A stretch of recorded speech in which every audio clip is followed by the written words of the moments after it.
Hello and welcome to DayTripper. My name's Wayne. Hope you're having a fantastic day wherever you are in the world. And keeping with the theme of the YouTube channel, Buses, Journeys and More, about places to visit, events, nostalgia, music and much more. This show ticks all those boxes because we're going to talk about that style of music they call rock and roll. And to do that, we're going to have a guest on the show who's not only a rock and roll fan, he's a bass player and a singer as well. Jon Ozamiz. Welcome to the show, Jon. Thank you. Nice to be on the show.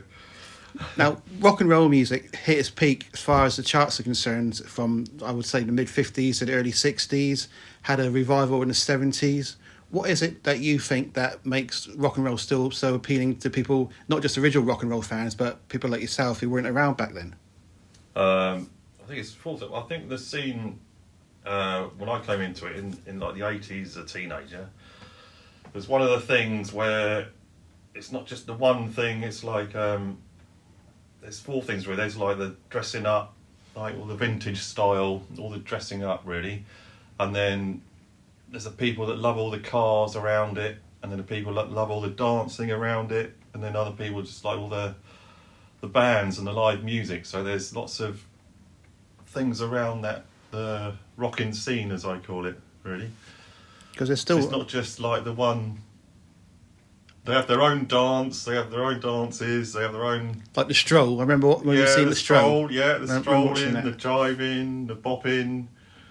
Yeah, and then it's like... Yeah, and then other people are into it.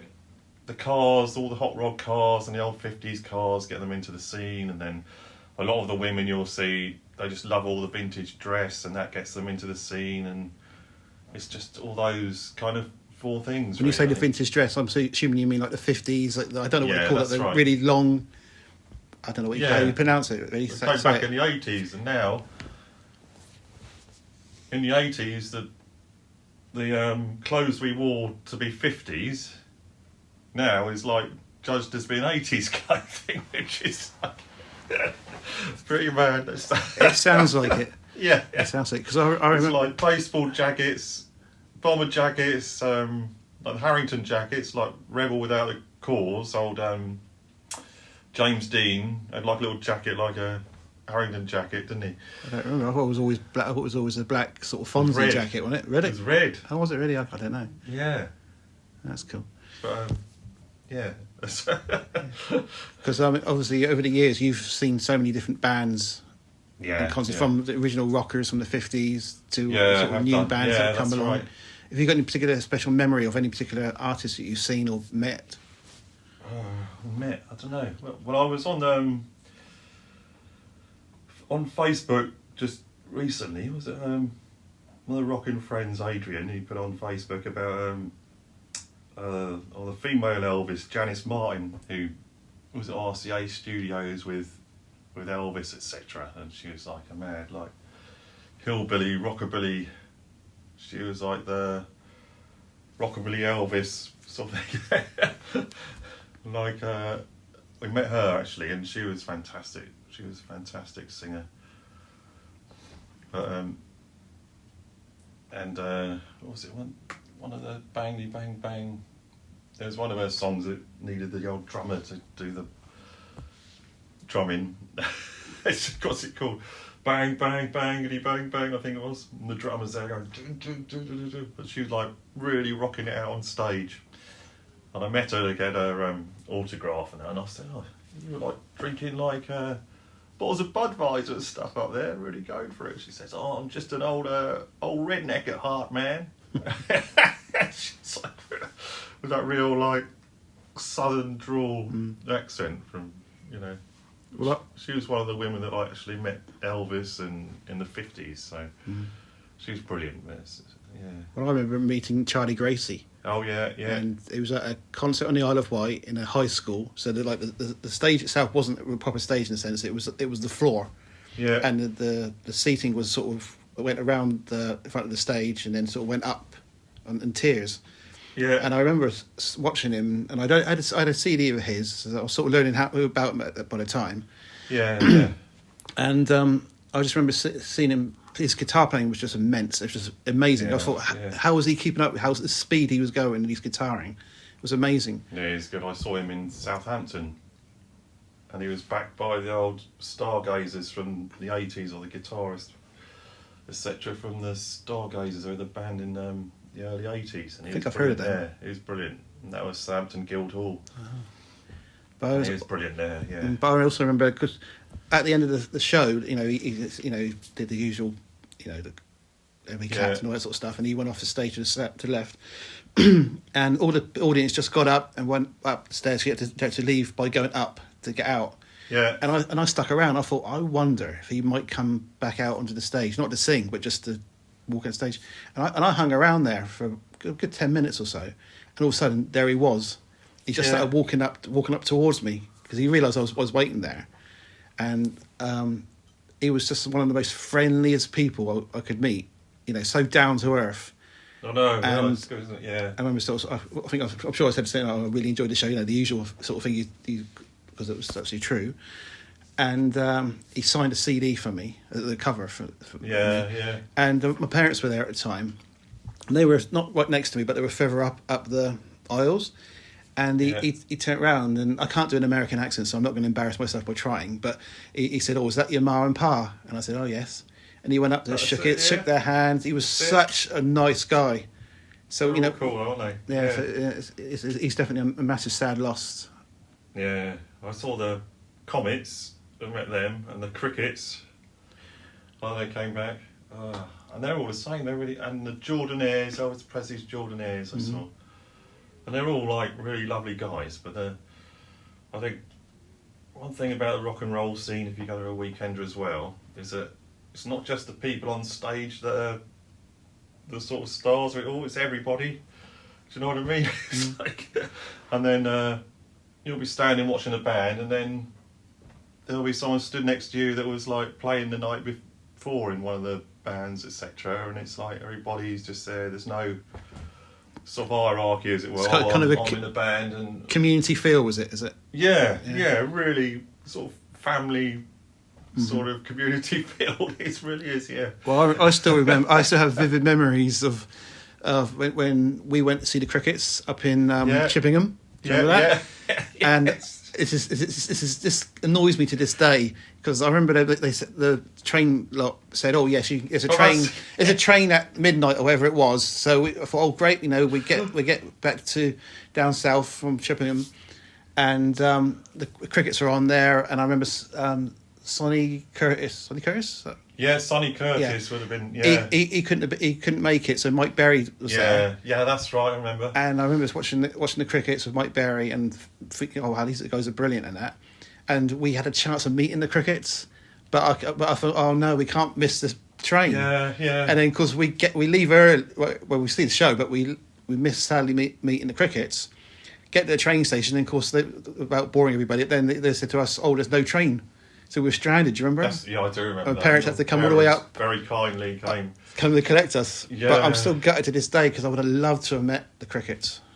Yeah, I met them in '88. I think I gave you a programme. I had a spare program. I do have that still.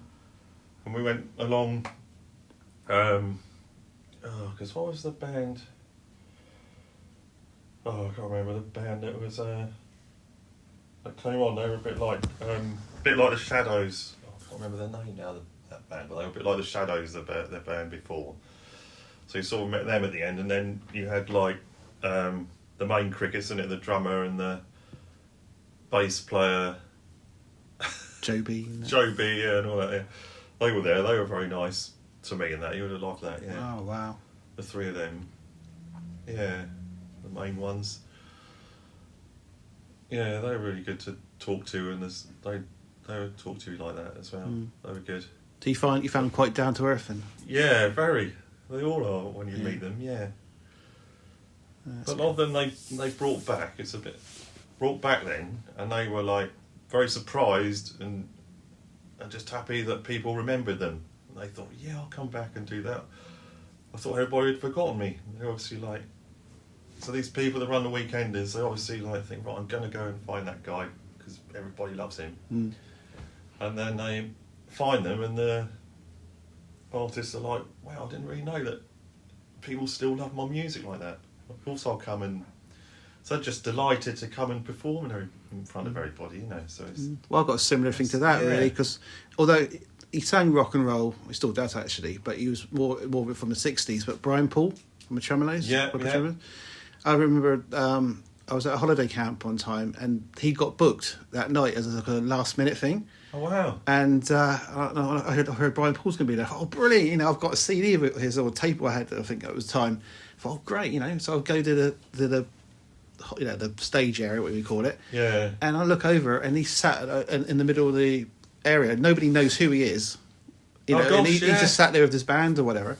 Yeah. And I go up to him and I says, "Oh, excuse me, Mr. Paul, whatever." I said, you know, and I said, "Can you sign this?" And he said, "Oh yeah, of course." You know, he signed it. You know, he said, "I didn't think anybody recognised me here." And I said, "Oh yeah, I know." You know, it's just really down to earth people, like most of them. Aren't they? Yeah. I think that's a good thing about it all. Yeah. And I did love to see. I saw the Comets, and they were fantastic. Seen them a few times when they came over, and this guy called Jacko Buddin came and did the Bill Haley bit, and then they had a band called the Joe DeMars after Bill Haley, and they did sort of like both things, but they were the original people were so fantastic. And Dick Richards, the double bass player, is always he's probably a lot of people's favourite double bass player, I think. But as a band, that's like the Comets were just fantastic, and fantastic people to meet as well. It's like yeah. They were brilliant. Because I think you and I are probably, not just us obviously, but are quite lucky really, because we've managed to see a lot of the artists from the 50s that, you know, sadly some of them aren't here now or have retired. I saw the Everly Brothers. I was literally about to say the Everlys. Yeah. Johnny Cash. You saw Johnny Cash? Johnny Cash in 1990 in Bournemouth. Oh, wow. But I wasn't going to get to meet him. I didn't. And the Everlys, that must have been 88. As well, because they split up and then they came back. They did the Royal Albert Hall. That was their big became reunion friends thing. again. Yeah, and then they played the Mayflower, which was a Gaumont back then, and came and did that, and we were lucky enough to see them there. Yeah, I think that's where I saw them. I don't know what the year was, but Yeah. that's where I think I saw them. So they were back then. They were like the age I am now, right? I suppose, yeah. Do you see what I mean? Yeah. So we were lucky to see them. So they had their kids were like grown up, and they thought, let's get out and do the music again now. It's like that's the thing about music in it, and that's what always annoys me about things like the BBC and all that sort of stuff, where they don't look at people from how talented they are. They look at how they look, what age they are. Yeah, you know, it's not about talent to some of those things. You know, that irritates me. I'm not going to drive onto that, but you know, there's so many talented people out there still rocking. You know, whether it's from the 50s, 60s, 70s, 80s, you know, they're still out there. Marty Wilde, a couple of years ago, brought a brand new album out, and it was brilliant. Yeah. And he actually, there's a song on there, he actually sang with his daughters, Kim Wilde, and I can't think. I think a friend of mine just went to see him. Where did he go and see him? Because he's seen him, that's how he is. Well, when did he just seen him up in, I don't know, near London or somewhere. Was it Guildford or... Anyway, he's just seen him play. Just saw him, one of the theatres playing. And he must be 80, isn't he? It's probably in his early 80s, I'm sure. Shakin' Stevens has just done a record. Yeah. He's like 75, I've pre-ordered it. Have you pre-ordered that? Yeah. It comes it's a good record, it comes with a CD. It comes with sometimes a CD, obviously. Was it something about greed? I can't remember what it was called. Something like that. Greed is all you need, or something. Yeah, that's it. Yeah.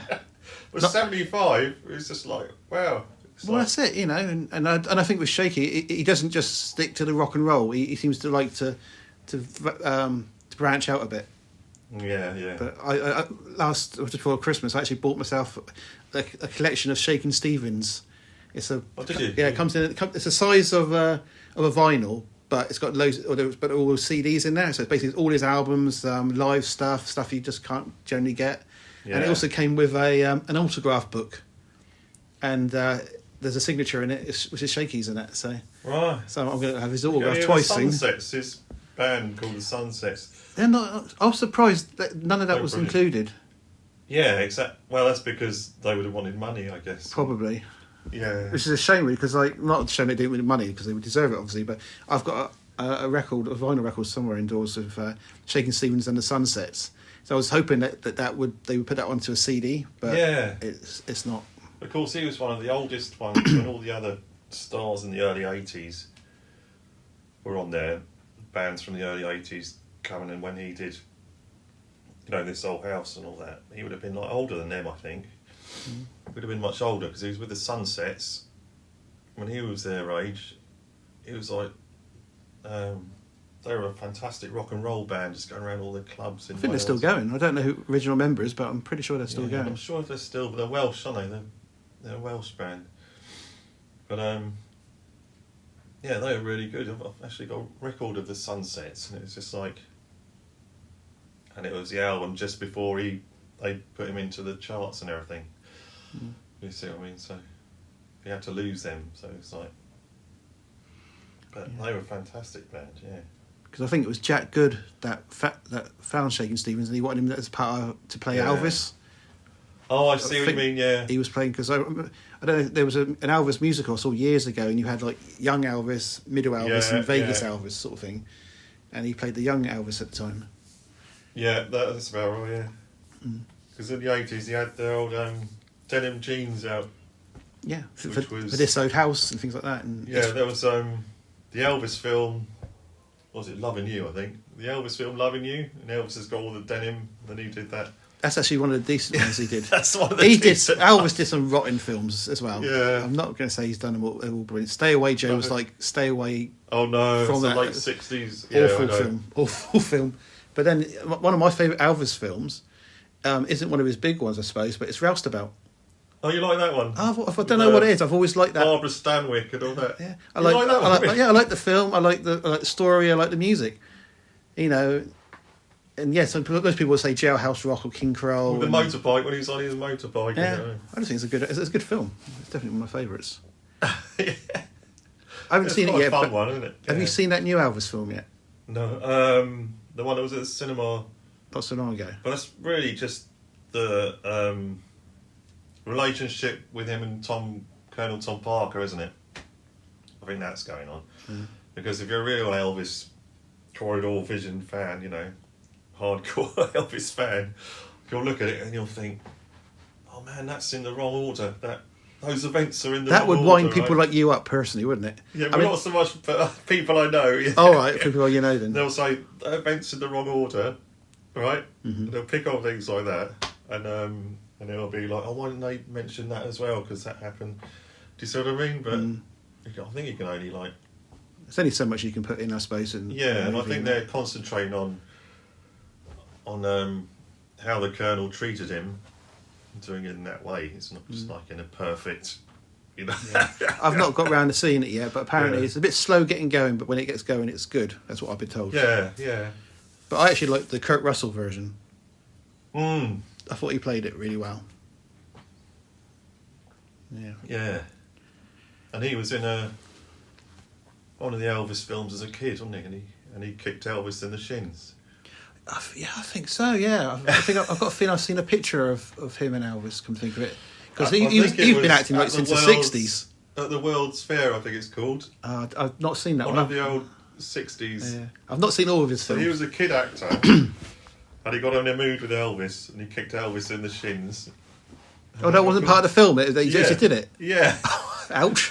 Whoops. Yeah, I know exactly. That's one of his parts in the film, was to kick Elvis in the shins. It was like. So when he came, didn't he do a film where they all dressed up as Elvises and they robbed the casino or something? What was that one? There was another. They were all in the Elvis outfits and that. Don't know, but I do know that it wasn't. He kind of like did an Elvis-y sort of thing on a Christmas film that he did. It's like a Santa Claus sort of thing. I can't remember what it's called now. But he goes into a pub or bar or whatever he calls in America, and he has to get people to like a certain thing in that. So he gets the black glasses, starts rocking out. So you can see he still enjoys it. Yeah, exactly. It's good, isn't it? Now, of course, over the years, not only have we been lucky to still seen a lot of artists still touring and recording, new artists have come along, whether they've been famous or whether they've just been part of the music scene. My favourite band was the Stray Cats. Stray Cats, that was 70s, wasn't it? No, well, they were late 70s, early 80s. Stray Cat Strut. Yeah, and Runaway Boys and Rock This Town, and yeah, I love the Stray Cats, really. Of course, you're a bass player, particularly a double bass player. What was it that how did you first notice rock and roll? Because you say you weren't around originally, so how did you just sort of come across it? I think it was with my friends when I first started playing. I think I was first of all, like when I was a 16-year-old, I was into like the ska stuff. So and that was like a bit moddy madness. Then, a bit moddy, really. You know. Oh. You may not admit it, but like there's a link there, John. That's because of all the crazy, mad dancing and that. Maybe like Madness, doing all the funny, crazy dancing and all the hats and everything and things like that. So it was the two-tone era I was into first, and then I sort of like looked at other bands, and it was like people like the Stray Cats and the Polecats and the Jets, people like that as well. And then I started to get into that more. But it was, I think it's more the dancing and because you do all the old, what do they call it, like the skanking, jumping up and down to the ska music, don't you? Mm-hmm. And a lot of it's a bit of a crossover with rock and roll, right, with ska and soul stuff. But no, I looked at the other bands, and they were like, there's people like doing the bopping, and then people jiving, and then all that sort of thing. And then, yeah, I sort of went over to the other scene, and there was like, was it the first Stray Cats album? Had them on the front, and you had the big double bass on the front and things like that. And so then, is that what you yeah, maybe. What you decided to do when I the heard bass? the sound of it, it was the sound of the double bass grabbed me. I think it's like doom doom doom doom. You think, bloody hell, what's that sound? What's that sound? It sounds fantastic. And when they do the slap on it, it's like that was the thing of that, I think. Yeah, it's just the sound of a double bass, and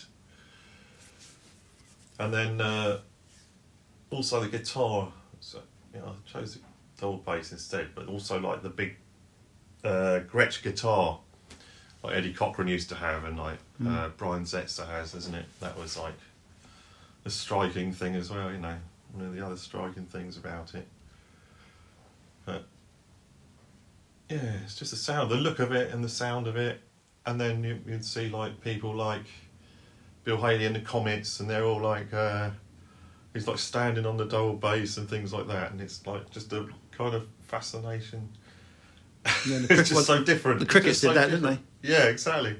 And the Crickets as well, yeah. I mean, look, obviously, you're walking in here and you'll see your bass in the that's corner right. there. And it certainly is noticeable. It's exactly. It's not like a shrinking violet, is it? It's standing in the corner. It's like, here I am. I know. Well, you're saying that, we were at rehearsal with my band, No Ordinary Joe. The three of us were in rehearsal. I just unwrapped that from its big case and everything. And the girl comes down from upstairs. She says, "Wow, what's that?" She said, "We don't see any of that here. It's all like bass guitars and all this." And she probably got her, she said, "Do a song for us, do a song." Right, and she's probably got her little, the old phone, and did a little video of us all. And she's like, wow, we don't have any like double basses and things down here like that. It's fantastic. So it's just like young people like just love to see it, don't they? It's like something different. Yeah, well, it's totally different. Wow. You're not going to see that generally unless you go to a rock and roll thing, really, or maybe a folk thing, if a folk player sort of but they don't play as excitingly, do they? No, I've certainly never heard of people standing on them and trying to play on a folk song. This is the next Seeker song. I'm going to dance on the double bass for it. Well, we rehearse at this place in Totton now, and what's it called? River Studios, but upstairs. They're made into a place called The Attic. and you can go up there and do bands play up there, and they have like open mic nights and things like that. So it's all good. And the girl that came in, that was working that night and came in and was so in awe of the double bass and everything like that. I think she put it on the site. I think she's put it on the site somewhere. I was trying to find it the other day. But I think it's on Instagram, she goes. It's under the Attic Totten on Instagram. I think she was going to put like, sort of like an advert or something like, instruments can be as big and small as you like, or to play it. Do you see what I mean? So, yeah, so that's good. But it's just a good thing to play, really. Mm. And we're getting little gigs at the moment, but I like to play in front of like friends and other musicians and people like that like it, rather than you go to like a rock and roll club or something like that, and they know they're going to see that instrument there, don't they? It's nicer just to go somewhere when and then people unexpected. turn up and say, "Wow, yeah." And yeah, I understand what you're saying. Yeah, do you understand what I'm saying? Yeah. And then we started write our own songs. Like when we got together, you were writing your own songs, weren't you? Mm.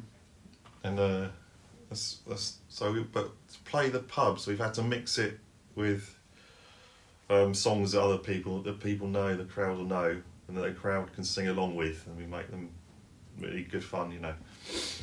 So you do some of the original stuff, and then some of your stuff, sort of thing. Yeah. So I think it's difficult if you look at pubs that play. I mean, bands that play in pubs. Just about all of them are cover bands, aren't they? Yes, pretty much. Pretty much, isn't it? Yeah.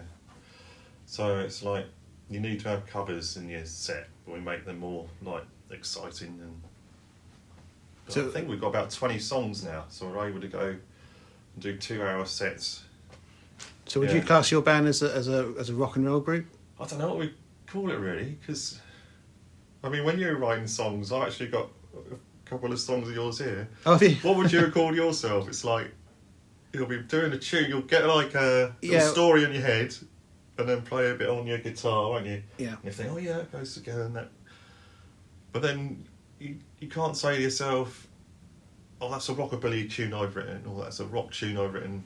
Well, for me, it's usually a case of I can't just think, oh, I'm going to write a rock and roll song, because I started doing it and I thought, no, this isn't rock and roll, this is something else.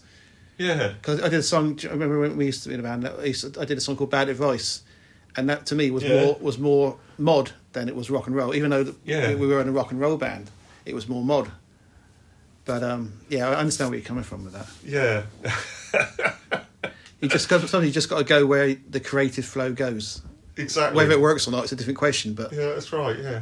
So it actually sounds like some of the stuff we've written is like rocker, country, folkabilly. Really, it's like a bit like all the acoustic-y sounds that.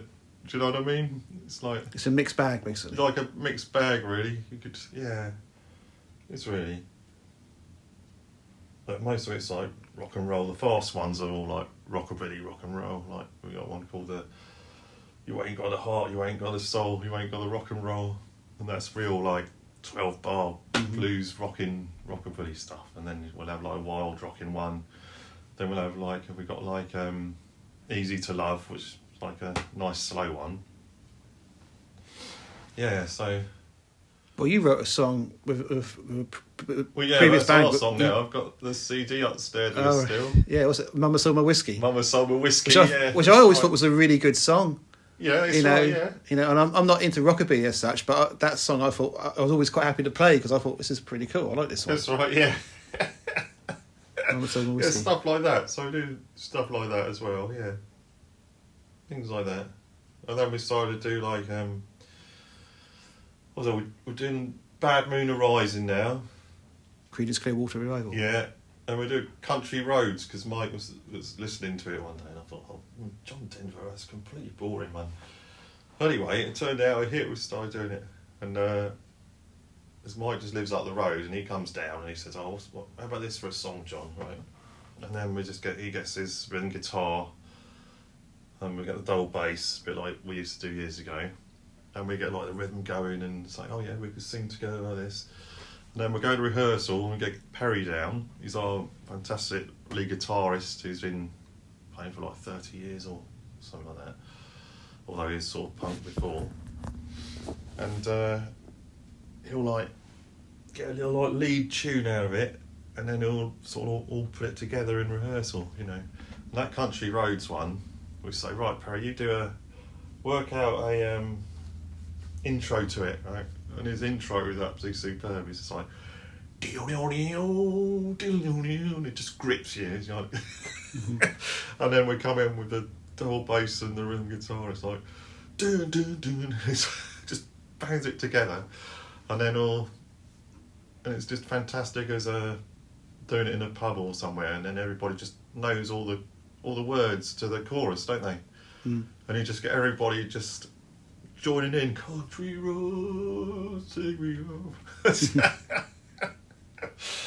And after the song, people are probably thinking, oh, I think that song's rubbish. What am I singing it like? Just yeah, but you almost guarantee those people are saying it will be walking home or whatever, driving home, and all of a sudden they'll be singing. And they'll be singing it all. and then they kick themselves, realising that they are. Yeah, that's right. But yeah, you've got to put in the songs like that, and then people just like can link in with it, can't they? It's just like. Yeah, but I know what you mean. It's cool when you're playing with other people, and you all of a sudden you realise you're in the zone. That's it. You're in the zone. The vocals is working right, the guitars, the drums, the bass, whatever it is. Yeah. You just it's just there. It's just exactly. Amazing feeling. It is. Yeah, that's it. Yeah. Now, of course, I know you've been to a place in America. I think you've been to Grayson's, haven't you? Yeah, been over there. I saw Jerry Lee Lewis there. Oh, really? In Memphis, yeah. That was an amazing gig. I know you met his sister that time. Yeah, that's right. Yeah, I did in London. Yeah. No, I'll tell you where else it was. At the Southampton Rock and Roll Club. Oh, yeah. Although I think it had moved out to Minstead by then. Yeah, I don't know. She might have done. Yeah, maybe it did move out to Minstead by then. Yeah, maybe. Yeah, I think you're right. Yeah, but she was all right. Yeah. But what was it like when you went to Grayson's, and because I know you're a huge Elvis fan, so what was it like for you to go there? Oh, that was just like, I don't know. It was crazy, really. Because we went to Mud Island, even though there was all the big Elvis thing. It's like we went on tour. I was a bit naughty, really. We went to all his school. We went down to his school, which is in a poor area, you know. And we sort of broke away from the little crowd and met some of the students and all that. I got all the t-shirts. And went in this hall, and actually that hall in that school is where, you know, that film Walk the Line with Johnny Cash? Yes. Where they're all on the stage and they're doing the sort of like I think it's June Carr. She throws a bottle at him and says, "You walk the line, Johnny Cash," and there's Jerry Lee and Elvis and that on stage. In that same little auditorium bit, we went in there actually. It was quite cool. Yeah, and then when we were in Memphis, someone was saying, "Hey, Jerry Lewis is playing. Right. And I said, "Oh, where can we get tickets?" And a couple of friends of mine got them from someone, and then when I tried to get hold of the people that they got them from, they sold out. And they said, "Oh, you only get like sort of black market ones, but it'd be dangerous. The people you asked, they're going to be really dangerous to like ask." But I managed to see these like guys, and I said, "Oh yeah, you do tickets, do you?" You know, it's like and anyway, the guy said, yeah. And I said, "Oh, I'm from England. I really want to see Jerry Lee Lewis, and I think he's at B.B. King's bar," I said, "on Thursday night, tomorrow night, whatever." And I said, "I would accept a $50 traveller's cheque," because there's traveller's cheques back then. Anyway, I was lucky. He let me sign a traveller's cheque and give it to him. So it's like black market. Right. Anyway, I got it, and then... You're not wanted in America now, are you? No, I don't know. I don't know. But anyway, went to the gig, and it was unbelievable. It was like, I was like stood at the bar. It was a standing sort of ticket. So I stood at the bar, and then there must have been, I stood at the bar, and then one table, and then the little stage. So it'd be like, he would have been about 4 metres away or something like that on a small stage. A bit like seeing him in a pub, you know. It was amazing. And then I remember the guy, there was a guy at a table in the row of tables in front of where I was standing bit. And he was saying, oh yeah, I'm the one that's letting him out the piano for tonight. And he said, I hope he doesn't break it. It's an electric organ thing. He was like... But yeah, it was fantastic to see him in a small venue like that, Joe Lee, and in America, because he lives over there now, and so some of his mates were there as well. So that was just like fantastic to see him there, because he was like showing off for all his mates. Do you know what I mean? Yeah. And in his own town, his own country, and just going for it and enjoying himself, and he was just like. Absolutely wicked. That's absolutely fantastic. He was. That's 97. But when I've seen him in this country and he's come over, it's just like going through the motions. But over there, I was so lucky because that's just like, you know, a lot of his friends would have been there cheering him on, and he went, "Yeah, man, how you doing?" You know, it's like just. I was just so lucky to see him then. I think. Yeah. It's so different. It's just like I took my mum to one of his gigs when he came to Portsmouth, I think it was. And she was like, he's slurring his words and all this. It's like he's singing when he's drunk or whatever. And I think Chuck Berry was with him that night as well, and he wasn't that fantastic either. But there was a really good rockabilly band, and she loved them better. I said, yeah, but they're like, these guys are like from your teenage days. Because she was like university in like 1958 or something, so she would have, like, they would have been around there, wouldn't they, 56, 58, when she was a teenager. But yeah, that was a fantastic gig to see that. And then that year was 20 years after Elvis had died. It went the same month that he died, etc. And they just closed the whole of the front of Graceland, Elvis Presley Boulevard off. And everybody just went with candles and drinks, and it was a massive like party and vigil and everything outside the Graceland gates, etc. It's just amazing, really. The people from all over the world. Yeah. And all the people that lived in Memphis are coming up with all these cans of beer in these crates and saying, yeah, have a beer with us and all this. And it's just like, wow, this is like... In some way, it's like... I don't really want to go back there again, because I don't think it'd be as good. It would spoil... Don't want to spoil your memory of it. Yeah.